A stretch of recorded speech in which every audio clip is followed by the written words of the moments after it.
Hello my dear students, देखिए बेटा आप लोगों के हाइड्रोकार्बन्स जिसको हम GOC2 बोलते हैं उसका चैप्टर मैंने स्टार्ट किया है। सबसे पहला टॉपिक है आपका प्रिपरेशन ऑफ एल्केन्स। एल्केन्स को हम किस किस तरीके से प्रिपेयर कर सकते हैं, ठीक है।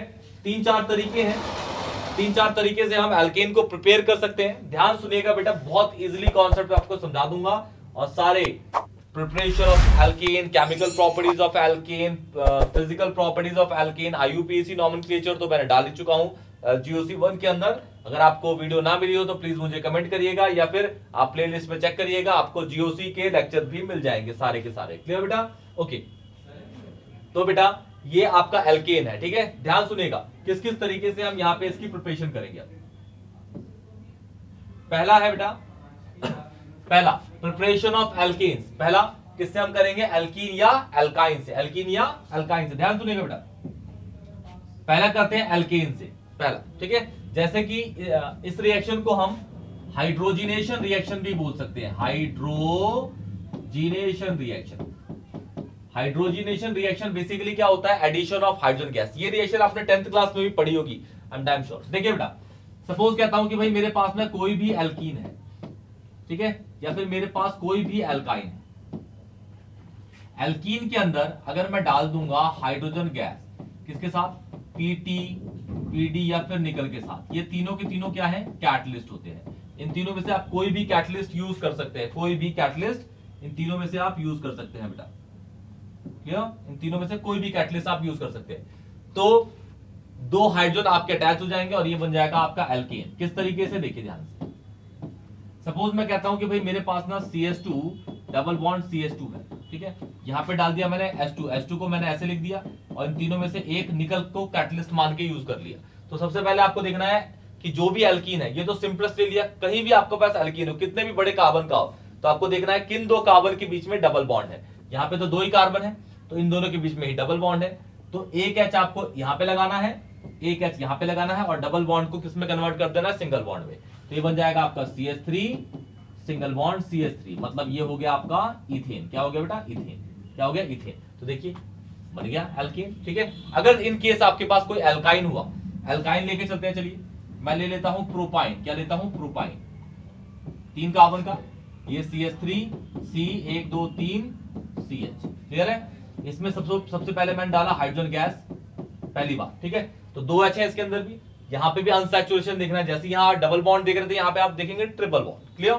तो एक H यहां लगाएंगे, एक H यहां लगाएंगे और ट्रिपल बॉन्ड किसमें हो जाएगा? आप डबल बॉन्ड में। किसमें? डबल बॉन्ड में। तो ये हो जाएगा CH3 CH double bond CH2। क्या इसमें एक और बार मैं हाइड्रोजन गैस डाल सकता हूं और निकल के साथ कोई भी, चलिए दूसरा एलिमेंट डाल दिया, प्लैटिनम डाल दिया, ठीक है। तो अब यहाँ पे डबल बॉन्ड को देखा जाएगा, एक H यहां लगेगा, एक H यहां पे, और ये बन जाएगा CH3 CH2 एंड CH3 और ये बन गया आपका बेटा प्रोपेन। पहले प्रोपाइन था, फिर बना प्रोपीन, उसके बाद बन गया आपका प्रोपेन। तो ये प्रिपरेशन ऑफ एल्केन है। किससे? एल्कीन या फिर एल्काइन से बेटा। क्लियर बेटा? तो ये पहली प्रिपरेशन हो गई आपकी। कोई भी डाउट होगा तो प्लीज कमेंट सेक्शन में बताइएगा। वीडियो को लाइक करिएगा, चैनल को सब्सक्राइब करिएगा। वीडियो अगर अच्छी लगी तो अपने दोस्तों को भी शेयर करिएगा बेटा। चलिए स्टार्ट करते हैं सेकंड प्रिपरेशन। सेकंड प्रिपरेशन और इजी है बेटा, नाम है उसका वुड्स रिएक्शन। साइंटिस्ट का नाम था वुड्स रिएक्शन, सॉरी वुड्स, और इस रिएक्शन को बोलते हैं वुड्स रिएक्शन, और जो होगी आपकी एल्काइल हैलाइड से। ये आपके 12th में भी बहुत इंपॉर्टेंट है, ठीक है। तो 11th में ज्यादा यूज होती है, लेकिन 12th में रेयर यूज होती है, लेकिन बहुत ज्यादा यूज है, ठीक है। बहुत ज्यादा इंपॉर्टेंट नहीं होगी 12th के रिस्पेक्ट में, लेकिन 11th के रिस्पेक्ट में है। चलिए, फ्रॉम एल्काइल हैलाइड। देखिए बेटा, सपोज कहता हूं कि भाई मेरे पास ना एक एल्काइल हैलाइड। एल्काइल हैलाइड मतलब कार्बन से अटैच है, जैसे CH3Cl हो गया सपोज, ठीक है। इसके अंदर डाल दिया मैंने 2Na ड्राईथर। 2Na ड्राईथर। ड्राईथर क्या करेगा बेटा? सोडियम की रिएक्टिविटी को कम करता है। सोडियम की रिएक्टिविटी को कम करता है। सोडियम को ना स्टोर करने के, जैसे कि आपको पता है कुछ कुछ मेथड्स हैं, जैसे पैराफिन से उसकी कोटिंग कर देते हैं तो सोडियम कम रिएक्टिव हो जाता है, या फिर उसको अल्कोहलिक मीडियम में डाल देते हैं तो कम रिएक्टिव होता है, या फिर कैरोसिन में डाल देते हैं तो भी उसकी रिएक्टिविटी कम हो जाती है। क्लियर बेटा? तो जब हम वुड्स रिएक्शन करेंगे ना, तो जो CH3Cl लगा है यहाँ पे, एल्काइल हैलाइड है उसके, और ये कितने मोल लेने पड़ेंगे हमें? 2 मोल्स। तो ये 2 Cl होंगे, 2 Cl 2 Na के साथ रिएक्ट करके 2NaCl निकल जाएगा। ठीक है, इसको और इजी तरीके से कराऊंगा इसी के नीचे, देखिएगा ध्यान से बेटा। अब 2 Cl 2 Na के साथ 2 NaCl बचे कितने, 2 CH3 बचे, तो दोनों CH3 को ऐड कर दिया जाता है, ठीक है, तो ये बन गया आपका इथेन। देखिए इससे भी बहुत इजी तरीके से नीचे समझा रहा हूं, देखिए ध्यान से देखिएगा। 2 मोल CH3 है, तो CH3 Cl Cl CH3 use हो गए दोनों, किसके प्रेजेंस में, ड्राई ईथर, और ड्राई ईथर में क्या डाला, सोडियम, सोडियम को डाल दीजिए इन दोनों के बीच में, 2 Na बीच में डाल दीजिए, तो 2 Na 2 Cl लेके निकल गए 2 NaCl, और ये दोनों CH3 जुड़ गए, तो ये बन गया आपका CH3 सिंगल बॉन्ड CH3, और ये क्या निकल गया 2 NaCl, क्या बन गया, एल्केन। देखिए लेकिन जितने नंबर ऑफ कार्बन है रिएक्टेंट में उससे डबल हो गए, और वुड्स में हमेशा डबलिंग होती है, तो ये आपका 1 क्लोरो मीथेन था, जो कि अब कन्वर्ट हो चुका है इथेन। क्या हो चुका है बेटा, इथेन। और देखिए सपोज मैं कहता हूं कि भाई मेरे पास CH3Br है, ठीक है, और ये कितने मोल्स है, 2 मोल, ठीक है, तो 2 मोल है, इसको रिएक्ट कराना है 2 Na ड्राई ईथर के अंदर, 2 Na ड्राई ईथर के अंदर, तो किस तरीके से प्रोडक्ट बनेगा, देखिए प्रोडक्ट बना के दिखाता हूं।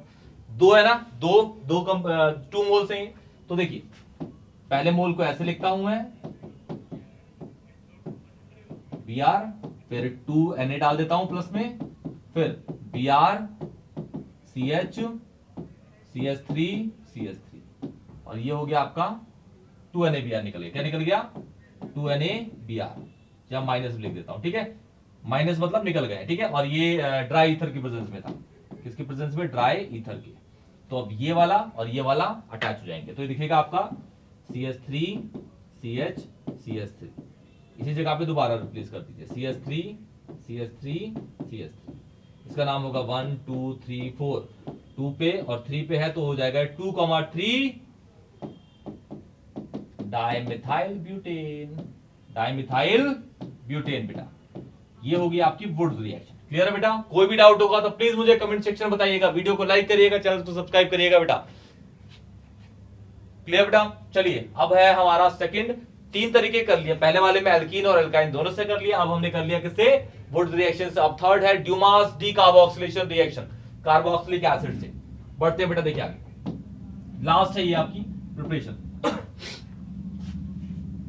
डीकार्बोक्सिलेशन रिएक्शन जिसका नाम है ड्यूमास डीकार्बोक्सिलेशन, ठीक है, इसमें डीकार्बोक्सिलेशन है मतलब इसमें से कार्बोक्सिलिक ग्रुप उड़ जाएगा, देखिए ध्यान से, आपके पास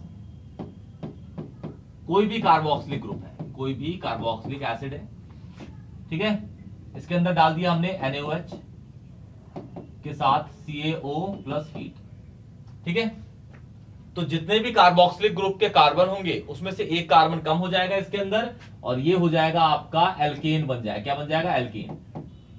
जितने भी कार्बन का होगा ना उससे एक कम का ये बनेगा, ठीक है, क्योंकि CO2 निकल जाएगी इसमें से, और CO2 अटैक करेगी सोडियम से, ये बना देती है Na2CO3, और बाकी के वेस्ट प्रोडक्ट निकल जाते हैं जो हमें यूज नहीं करने, ठीक है बेटा।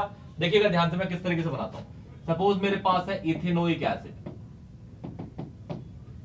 एसिड, ये ले लेते हैं प्रोपेनोइक एसिड, एक ही बार में आप समझ जाएंगे, 2 ही एग्जांपल में आप बहुत अच्छे से समझ जाएंगे मैं किस तरीके से अटैक कराता हूं। CH3 इथेनोइक को बना देता हूं बेटा मैं ये, क्योंकि ऐसा ही होता है, प्रोपेनोइक को बना देता हूं बेटा जी ऐसा, क्योंकि ऐसा ही होता है, क्लियर, और हमारे यहां भी ऐसा ही होता है, NaOH CaO plus heat, NaOH calcium oxide plus heat, ठीक है, दिख रहा है CO2, ये CO2 उड़ा दीजिए, और इस हाइड्रोजन को अटैक करा दीजिए यहाँ पे, तो ये CH3H बन जाएगा, CH3H इज मीथेन हो गया बेटा, मीथेन। देखिए मैंने बोला था ना जितने नंबर ऑफ कार्बन यहाँ पे है उससे एक कम बनेगा, और ये CO2 अटैक कर जाएगा किससे, Na2CO3 यहाँ भी, ठीक है, अब ये H जो है इस पर अटैक कर जाएगा, और ये बन जाएगा CH3, और ये जो CO2 है ये सोडियम से अटैक करके Na2CO3 बना देगा। क्लियर है बेटा, ये बन गया ethane, and this is what, methane. Clear बेटा, ठीक है, तो डीकार्बोक्सिलेशन से भी जो आपका प्रोडक्ट बना वो भी एल्कीन बना, लेकिन इस रिएक्शन को हम स्टेप डाउन रिएक्शन भी कह सकते हैं। जैसे क्यों कहेंगे भाई, क्योंकि रिएक्टेंट में जितने कार्बन थे जब प्रोडक्ट में गए तो उससे कम हो गए, तो स्टेप डाउन रिएक्शन।